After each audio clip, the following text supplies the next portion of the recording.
I'm telling you, from the first existence of human beings, we didn't conduct ourselves like the way we did now.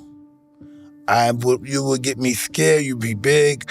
You might want me, take me. So I have to learn. I can't beat this guy. So how do I handle? I get a crew. I get more of us. Then we fight him. You know, I get a posse, and then I make weapons of rock. I take my rock and my stick and I tie them together. Now I got a mallet. That's just one of the first people. What happened? What happened when they first got here and they saw somebody die? First people that ever landed or lived, they probably didn't even know they were alive because there was nothing here but trees and plants and whatever it may have been, right? And all of it, some of those was his medicine, so he had to take chances which one was which. Maybe he'd die, he'd get a poison one. But that's what it was, trial and error with human being. Punishment, awards, but mostly punishment. You do this, I'm going to break your neck. You do this, I'm going to hang you. You do this, I'm going to tear you limb from limb. And it doesn't scare all of us, but it scares most of us, Sometimes accidentally, not even meaning the good guys get in that situation. It's just like time, we're those people in funny clothes. That's all. Us, we are those people in funny clothes, cavemans and all that shit. Same mind thinking. Check it out. It's from this perspective.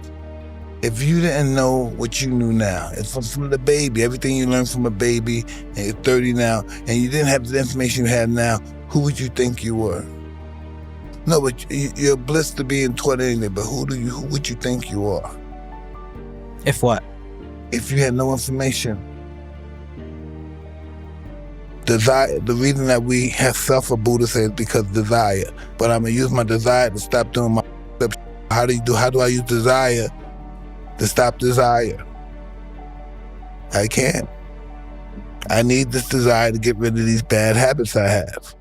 So if desiring make me suffer, I'm going to be suffering for the rest of my life. All of us, because we all have desire, right? I love God.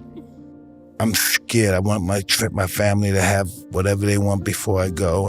I just don't work for money. I'm just one of those bees that can't stop. I don't know. I don't look at it. I look like this is life and I ain't going to be here much longer. And that's it. And whatever happens in life, it happens.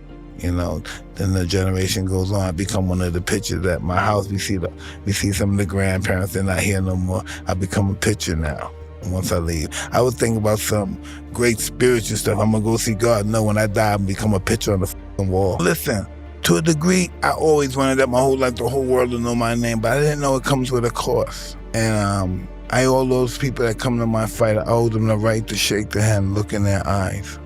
But that's just what it is. And this is also, I picked up in life. It's part of the job. And that made it real to me. That made it where I understood, and that made me compassionate and humble. It's just part of the job of who you are. I don't take it I took it personal. Leave me alone. Nigga, give me some time, all right? You don't know my mother died. You know nothing about me, man. Give me a man. I'm a human being. Yeah. And then I realized, oh, no, you're not. Yeah. That man paid for your ticket. It's part of the job. I'm going to realize, I never get mad. It's part of the job. As soon as you quit the job, I heard I don't know, I think it was Herman Munster. He was saying it. He wasn't Herman Munster, but it was himself. And it's part of the job. That put it in my perspective. That humbled me. Listen, the people around me get more upset than I do. They think that my body, they can't take this. God wouldn't give them that. They're suicidal. They couldn't take this. My friends, my children, they can't take this. That's why it's tough for me to hang out with my children in public.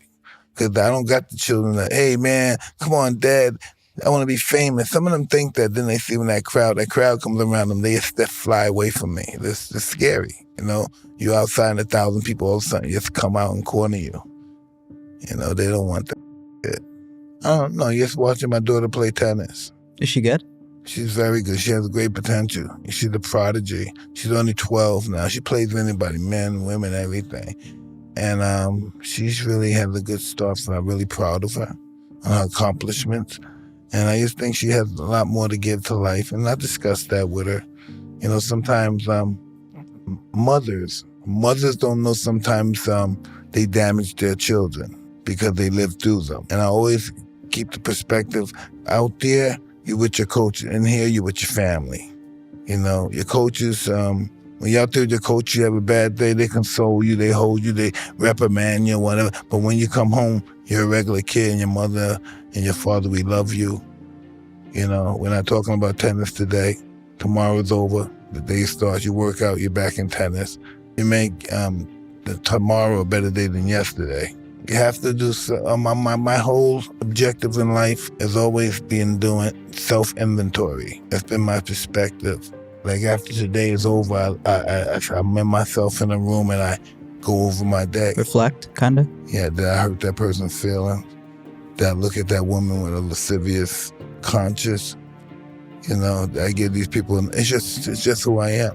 Because I don't want to do it again. I don't want to be nasty to people, you know. It hurts my wife's feelings when I'm nasty to people. I'm trying to keep it down. My wife doesn't like that. You know, she'd rather me be nasty to her than people on the outside. No, it has nothing to do with trust, you know what I mean? The only person that could hurt me is a friend. And he was just working with me. He's become my friend, but, you know, nobody can hurt you but a friend. You have to be careful of your friends more so than people that you may think is your enemy, who you never had conflict with. You have to understand these things, you know. Your friend is not going to always help you, and sometimes your enemy is going to help you, you know? And that's just how the world goes. The world is tricky. We don't understand that. Wow, you know? that's crazy. Everybody you fight is not your enemy, and everybody that helps you is not your friend. A guy may help you to get $1 billion just to steal it. Britney Spears, what's happened with her? Well, I'm glad that she's getting her life back. She's just an awesome girl. I used to hate that white pop shit, but as a person, she's a tiger, man. I have so much respect for her as a person. Dig this. How many you know that can lose their mind and get it back? In this situation, it was just somebody confronting herself and wanting to be her own boss. No, she confronted herself, dealing with herself, and said, why you're not the boss of your life? Why do you need these people to dictate your life? And then sometimes they dictate in the wrong direction. Maybe he's getting money behind the table that you could have added to your pot. You know, that's what happens. These managers, they do deals behind the table with money you'll never see. And unfortunately, that's a family. But you know, I read this, no, it's like a video I see, and the video say the dark evil energy will use anything to take away your spirit. Use your mother, your father, your friends, family. You know, they don't care. You know, it's a battle between good and evil. You know, once God put his hands on you and say, you're the one, the devil notice you too. That's a great quote. Or the best we gonna ever see. There's nothing on the planet better than this.